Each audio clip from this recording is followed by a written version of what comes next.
Hello class 6. Today we are continuing our topic division of the Paleolithic age. The Paleolithic period was the longest period of the Stone Age.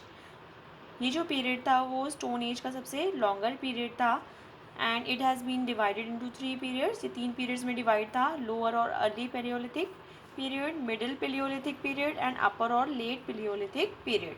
Right. Each phase of the paleolithic age is differentiated. हम इन तीनों को differentiate किस basis पे करते हैं? Tools के basis पे that develop during each phase. Tools मतलब जो औजार उन लोगों ने बनाए थे डिफरेंट डिफरेंट एजेस में, उसके अकॉर्डिंग हम इन्हें डिफ्रेंशिएशन कर सकते हैं. Method of creating tools in the Paleolithic period. Method of creating stone tools was very crude. Crude मतलब बहुत इट वॉज वेरी ईजी और we can say not defined. मतलब ये बहुत अच्छे से ये स्किलफुली ये टूल्स नहीं बनाए जाते थे उस टाइम पे. One method of creating stone tools was hitting one stone with another stone until it took the desired shape. एक मेथड क्या था उनका टूल्स क्रिएट करने का कि वो लोग एक पत्थर से दूसरे पत्थर को हिट करते थे और तब तक हिट करते रहते थे जब तक कि वो डिज़ायर्ड शेप ना ले ले. देखिए यहाँ पर आपको फीचर्स दिए हुए हैं, लोअर और अर्ली पीरियड, मिडिल पीरियड, अपर पीरियड. और देखिए कैरेक्टरिस्टिक्स ऑफ टूल्स. तो यहाँ पे कैरेक्टरिस्टिक्स ऑफ टूल्स क्या थे? ये सिंपल टूल्स थे that were relatively blunt. Blunt मतलब ये बहुत अच्छे से शार्प नहीं थे, ये डल थे. देखिए टूल्स वर स्मॉलर. यहाँ पे जो टूल्स बनाए गए थे वो स्मॉलर थे, पतले थे और वज़न में भी कम थे. टूल्स यहाँ पर जो टूल्स बनाए गए थे उनके कंपैरिजन में. अपर पीरियड में रिफाइंड एंड पॉलिश टूल्स बनाए गए थे. जो प्रीवियस स्टोन पीरियड्स में बनाए गए उनसे ज़्यादा रिफाइंड और पॉलिश थे. नेक्स्ट देखिए यहाँ पर टाइप्स ऑफ टूल्स दिए हैं. यहाँ पर क्या क्या बनाया गया था? Choppers, hand axes, cleavers. यहाँ पर बनाए गए थे स्क्रैपर्स एंड बोरर्स. यहाँ पर very small tools known as microlith also develop during this period. और यहाँ पर हमारे ब्लेड्स एंड बर्न्स बनाए गए. नेक्स्ट देखिए पेलियोलिथिक साइट्स. तो यहाँ पर आपको Shivalik range and the Son river valley. यहाँ पर Son, Narmada and Tungabhadra river valleys. And यहाँ पर भोपाल मध्य प्रदेश, छोटा नागपुर झारखंड, ये एरियाज़ थे जहाँ पर ये साइट्स देखने को मिलते हैं. देखिए another way of making stone tools was pressure flaking. दूसरा तरीका क्या था स्टोन टूल्स बनाने का? प्रेशर फ्लिकिंग था. इन दिस मेथड, इस मेथड के अंदर क्या होता था? The stone was trimmed. Stone को ट्रिम किया जाता था एक्वायर्ड शेप में लाने के लिए. Instead of constantly hitting the stone, यहाँ पर कॉन्स्टेंटली एक स्टोन को दूसरे स्टोन पर हिट नहीं किया जाता था. The stone was placed on a hard surface. Stone को जो है हार्ड सरफेस पे प्लेस कर दिया जाता था. And then another stone was placed on a top. और उस दूसरे पत्थर को टॉप पर रखा जाता था एट अ सर्टेन एंगल. एक सर्टेन एंगल पे. Second stone was then hit with another stone. और फिर दूसरे पत्थर को हिट किया जाता था to give the stone to the desired shape. Desired shape पाने के लिए हम स्टोन पर हिट करते थे. नेक्स्ट देखिए discovery of fire. Fire was the most significant discovery of early humans. जो फायर की डिस्कवरी थी वो बहुत ही इम्पॉर्टेंट डिस्कवरी थी. Fire was discovered by accident. Fire जो है एक्सीडेंटली डिस्कवर हो गई थी. वाइल रबिंग टू स्टोन्स, दो स्टोन्स को रब करने पर ये अचानक से उनके सामने आ गई थी. Early human saw spark flying. तो पुराने लोग जो अर्ली ह्यूमंस थे, आदि मानव थे, उन्होंने चिंगारियाँ उड़ते हुए देखी. These sparks somehow came in contact with dry leaves. और ये जो स्पार्क्स थे वो सूखी पत्तियों पर अचानक से कांटेक्ट में आने पर वहाँ पर आग लग गई. They got scared. पहले तो वो डरे, वहाँ से भाग गए. And waited for it to burn out. और वेट करने लगे कि ये सारी जो आग है वो ख़त्म हो. They eventually found out that animals were also scared of fire and did not come near it. उन्होंने उस समय ये जान पाए वो लोग कि जो एनिमल्स थे वो भी आग से डरते हैं. और वो पास में इसके नहीं आते हैं। Gradually they discover that they could not use fire for various purposes, they code use fire for various purposes. उन्होंने ये भी जाना धीरे धीरे कि जो फायर है वो बहुत सारे पर्पजेज़ के लिए यूज़ हो सकती है।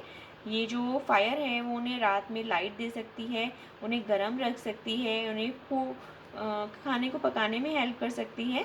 More significant that the discovery of fire was how the early human learn to control fire and use it to their advantage. और सबसे ज़्यादा ज़रूरी क्या था, उन्होंने ये सीखा कि वो लोग फायर को कैसे डील कर सकते हैं, उसे कैसे कंट्रोल कर सकते हैं और कैसे उसको एक बेहतर रूप में उपयोग कर सकते हैं।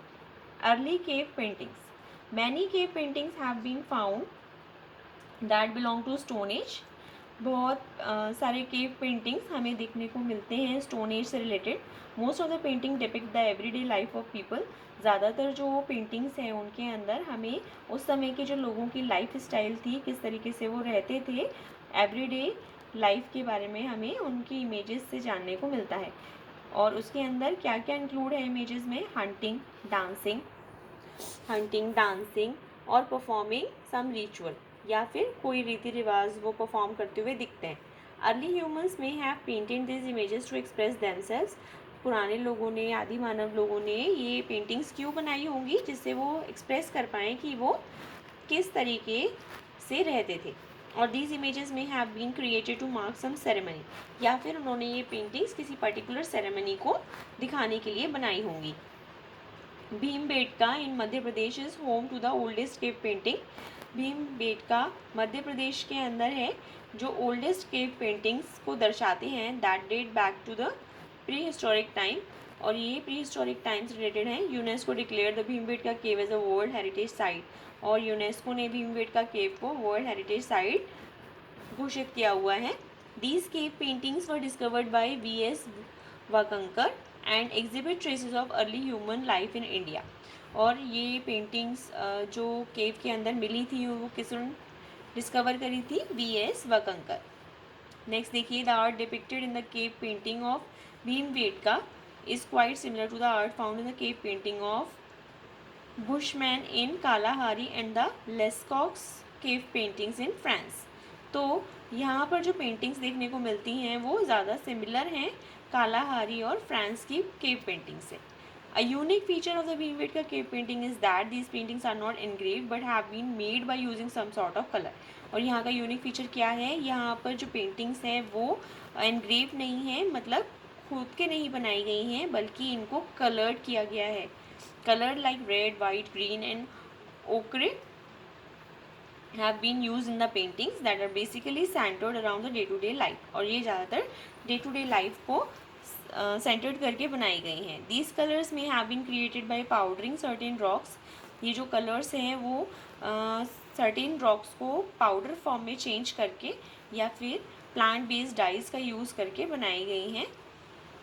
In some cases animal fats, animal के जो चर्बी है उसका भी यूज़ करके उन्होंने कलर्स बनाए होंगे जो इन्होंने पेंटिंग्स में यूज़ किए हैं। नेक्स्ट देखिए, Mesolithic age. The Mesolithic age is a period of transition from the old stone age to the new stone age. अब ओल्ड स्टोन एज से न्यू स्टोन एज में आने का जो पीरियड है वही मेसोलिथिक एज के अंदर आता है। Mesolithic originates from two Greek words, mesos meaning middle and lithic means stone। तो mesos का मीनिंग है middle और lithic means stone। तो Mesolithic period lasted from 10,000 BCE till 8,000 BCE। The crude tools from the Paleolithic period were replaced with the sharp and pointed tools। अब इस period के अंदर जो क्रूड टूल्स थे जो कि शार्प नहीं थे, उनकी जगह कौन सी शार्प और पॉइंटेड टूल्स आ गए हैं। Some tools found during the period were smaller in size. यहाँ पर जो टूल्स मिले वो बहुत छोटे थे साइज़ में। These tiny stone tools which were not more than 5 centimetres in size were called microliths. और ये जो 5 सेंटीमीटर से भी कम थे साइज़ में, उन टूल्स को हम क्या बोलते हैं, माइक्रोलिथ्स बोलते हैं, due to their small size, क्योंकि ये साइज़ में बहुत छोटे थे इसीलिए। These stone tools could also be attach to sticks और बोन्स। और ये जो टूल्स थे इनको अटैच किया जा सकता है स्टिक्स या बोन से भी, और हंटिंग के काम में या फिर खोदने के काम में इनका यूज़ हो सकता है। The Mesolithic sites in India are found in, Mesolithic sites कहाँ कहाँ पर मिलती हैं इंडिया में? Rajasthan, Gujarat and some parts of Uttar Pradesh, and some of the major Mesolithic sites in India are Tilwara and Bagor in Rajasthan. Okay, next देखिए, लनगंज इन गुजरात, सराई नहर राय, लेखैया, भगाईखोर, ये जो हमारे नाम दे रखे हैं सारे, ये सारे हमारे हेरिटेज साइट्स हैं. यहाँ पर ही हमें ये मेसोलिथिक एज के बारे में जानने को मिलता है. नेक्स्ट देखिए, Neolithic age. The Neolithic age is the third and the final stage of the stone age. तो फाइनल जो हमारी स्टोन एज है, फाइनल स्टेज स्टोन एज की है Neolithic age. This period lasted from 8000 BCE till about 4000 BCE. The Neolithic period witnessed the beginning of the cultivation of crops and the domestication of animals. अब देखिए, जो Neolithic period है इसके अंदर लोगों ने कल्टीवेशन या क्रॉप्स उगाना सीखा और डोमेस्टिकेशन भी एनिमल्स का किया, मतलब पालतू जानवर बनाना यहाँ से शुरू हुआ. Early humans in the Neolithic period now settled in one place rather than moving from one place to another in search of food. अब इस एज के अंदर जो पीपल्स थे वो सेटल हो गए थे, एक जगह पर रुक गए थे. अब वो इधर उधर नहीं घूमते थे, वो एक जगह पर ही रहकर अपने आप को सेटल कर रहे थे. Tools of the neolithic period were polished and refined. और इस जो टूल्स थे न्यूलिथिक पीरियड के अंदर वो पॉलिश और रिफाइंड थे. Since early humans had started cultivation, अब जो आदि मानव थे उन्होंने कल्टीवेशन स्टार्ट कर दिया था. Their requirement for tools change, इसलिए उनकी रिक्वायरमेंट्स टूल्स को लेकर चेंज हो गई थी. Now they use microlithic blades in addition to tools made of polish stones and bones. अब यहाँ पर वो लोग माइक्रोलिथिक ब्लेड्स का यूज़ करते थे in addition of tools made of polished stones, जो कि पॉलिश्ड स्टोन्स या बोन से बनते थे. The neolithic period saw the use of tools like axes, adzes, chisels, celts. इस तरीके के टूल्स हम न्यूलिथिक पीरियड में यूज़ करते थे. Mehrgarh in Balochistan is an important neolithic settlement.